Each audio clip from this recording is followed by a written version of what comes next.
करीब रात के 12 बज रहे थे। हल्की बारिश हो रही थी। शहर के एक खास बार में एक औरत रोने लगी। उसका चेहरा चिंता से भरा हुआ था। बार में वह अकेली ही बैठी थी। बार में इस वक्त बस एक वेटर मौजूद था। उसने उस औरत को पूछा, क्या बात है मैडम? औरत ने उदासी से कहा, मेरी रिंग गुम हो गई है और मुझे यकीन है कि इसी बार में कहीं गिरी होगी। क्या आप मेरी मदद कर सकते हैं? वेटर ने दया भरी नज़रों से उसे देखते हुए कहा, अपने आप को चिंतित न कीजिए मैडम, मैं आपकी मदद करने के लिए यहाँ हूँ। अगर रिंग यही है तो हम आप तक वो रिंग पहुँचा देंगे। उस औरत ने अपने हाथ जोड़े और कहा, यह मेरे लिए बहुत महत्वपूर्ण है। मेरी दादी ने मुझे दी थी। वेटर ने आत्मविश्वास से कहा, मैडम, मैं आपकी मदद करने के लिए तत्पर हूँ। मैं आपकी रिंग को खोजने की पूरी कोशिश करूँगा। उस औरत ने अपना कार्ड दिया। उसके कार्ड पर उसका नाम जेसिका लिखा हुआ था और उसका फ़ोन नंबर भी था।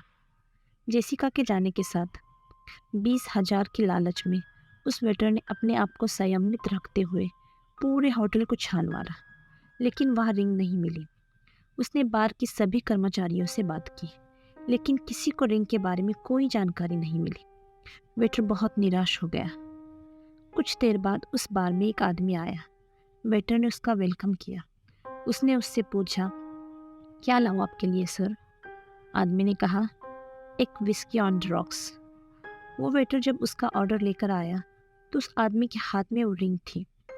वेटर ने चौंकते हुए आदमी के हाथ में रिंग को देखा और उसने पहचान लिया। वह रिंग वही थी जो पहले खो गई थी। वेटर ने आदमी से कहा, सर, आपने इस रिंग को कहाँ से पाया? आदमी ने हंसते हुए कहा, ये मेरी रिंग है।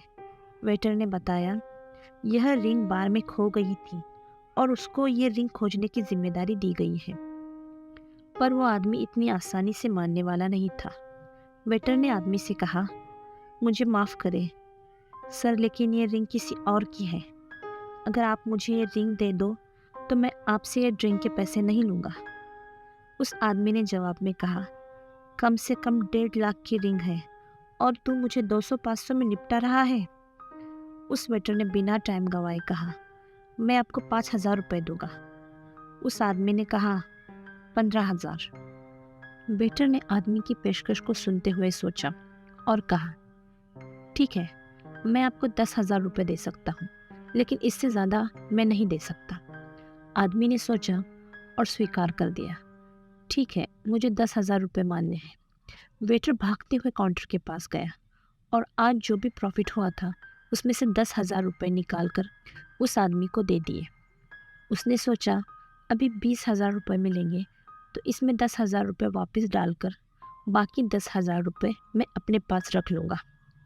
उस आदमी ने वो पैसे लिए और उस वेटर को हाथ मिलाते हुए कहा, मेरा नाम रॉकी है। इतना कहकर और वो पैसे लेकर रॉकी बाहर आया।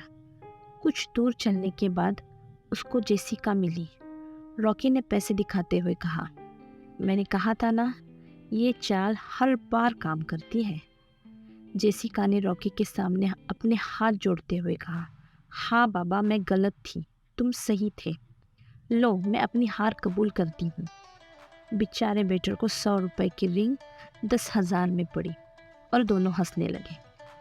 रॉकी और जेसिका दोनों इस तरह लोगों को ठगने का काम करते थे। उनकी मास्टरमाइंड चोरी के कारनामों को इतनी सुंदर तरीके से योजित होती थी कि कोई उन पर शक नहीं कर पाता था। वो एक शहर से दूसरे शहर तक यात्रा करते और रात्रि में चोरी करते और चोरी के बाद शहर को बदल देते थे। उनकी चोरी करने के तरीकों में बदलाव करना उनकी आदत थी, ताकि वे हमेशा एक कदम आगे रह सके और पकड़े जाने का खतरा कम हो। चोरी के बाद रॉकी और जेसिका दूसरे शहर की ओर चले जाते और नए नाम और पहचान के साथ एक नई चोरी करते। कुछ ही दिनों में चोरी की दुनिया में रॉकी और जेसिका का नाम प्रसिद्ध हो गया। सारे बड़े चोर अब उनको जानते थे।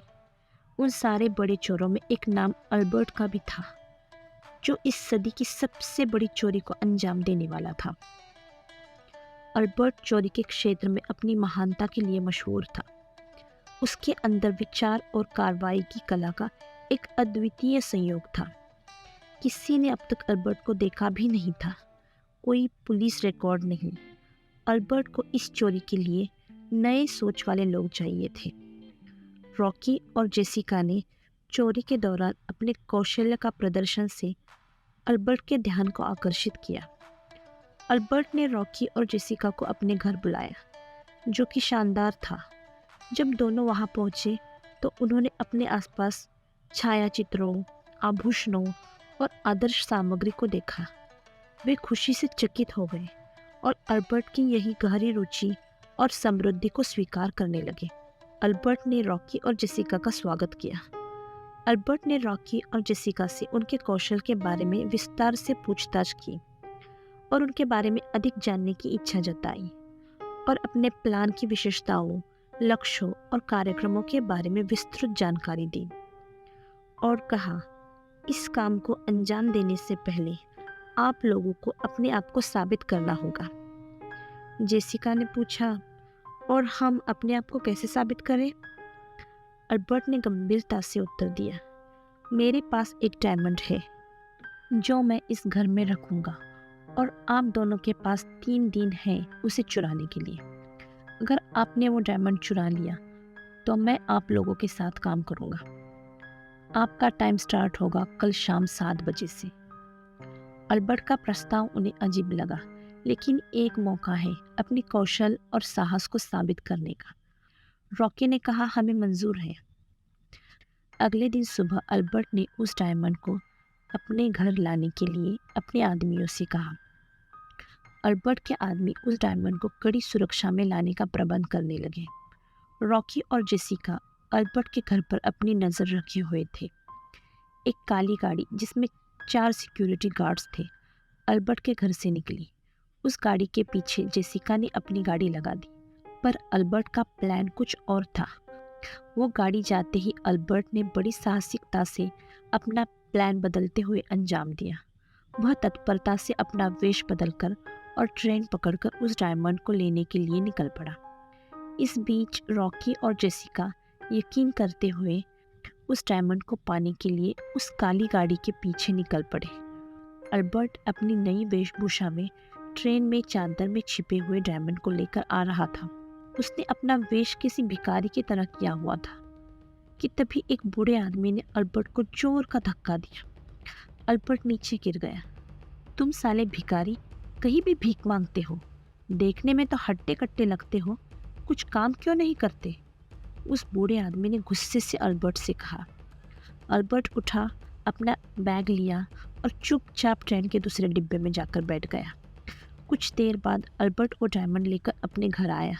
वो डायमंड एक छोटे संदूक में था। अल्बर्ट ने उस संदूक को सीसीटीवी की कड़ी निगरानी में रख दिया और अपने आदमियों को घर आने को कहा। अल्बर्ट के आदमियों ने अचानक अपनी गाड़ी मोड़ ली और घर की तरफ जाने लगे। रॉकी और जेसिका को कुछ समझ नहीं आया कि बिना डायमंड लिए ये लोग वापस क्यों जा रहे हैं। शाम के 7 बजे रॉकी और जेसिका अल्बर्ट के घर के बाहर दूरबीन से देख रहे थे। अल्बर्ट के घर के बाहर 6 गार्ड्स हाथ में बंदूक लिए खड़े थे और घर के अंदर 3 गार्ड्स थे। जेसिका ने नाराज़गी में कहा, यह डायमंड चुराना असंभव है रॉकी। रॉकी ने जवाब में कहा, इस दुनिया में असंभव कुछ नहीं है जेसिका। रॉकी प्लान बनाने लगा। हर तरीके से सोचा कि कैसे वो डायमंड चुराया जा सकता है, पर इस बार रॉकी का एक भी प्लान काम नहीं किया। जेसिका ने कहा, हम बाहर के गार्ड्स को बेहोश कर सकते हैं, वो इजी टारगेट है। रॉकी ने जेसिका की बात को न मानते हुए कहा, घर के बाहर के गार्ड्स से सीधा आमने सामने लड़ाई नहीं की जा सकती है। अगर वे अंदर के गार्ड्स को अलर्ट करते हैं तो उन्हें प्रतिक्रिया करने का खतरा हो सकता है और डायमंड की सुरक्षा मजबूत हो जाएगी। रॉकी ने जेसिका को एक संकेत दिया और वे चुपचाप घर के आसपास के आवासीय इलाके की ओर बढ़ने लगे। वे एक छोटे से साइड गेट के पास पहुंचे और ध्यान से अपने आसपास की स्थिति को निहारने लगे। रॉकी ने धीरे से एक आपसी संवाद की घोषणा की, जेसिका, हमें इस घर के बाहर के गार्ड्स के सामरिक ध्यान को विचलित करने की कोशिश करनी चाहिए ताकि मुझे अंदर जाने का मौका मिल सके। पर उस प्लान ने भी काम नहीं किया। 3 दिन पूरे हुए। 3 दिन बाद रॉकी और जेसिका ने निर्धारित समय पर अल्बर्ट से मिलने की तैयारी की। रॉकी और जेसिका ने अल्बर्ट के घर पहुंचते ही उन्हें अल्बर्ट खुद सामने दिखा और मुस्कान देकर रॉकी और जेसिका का स्वागत किया। अल्बर्ट ने वो डायमंड के संदूक को मंगाया।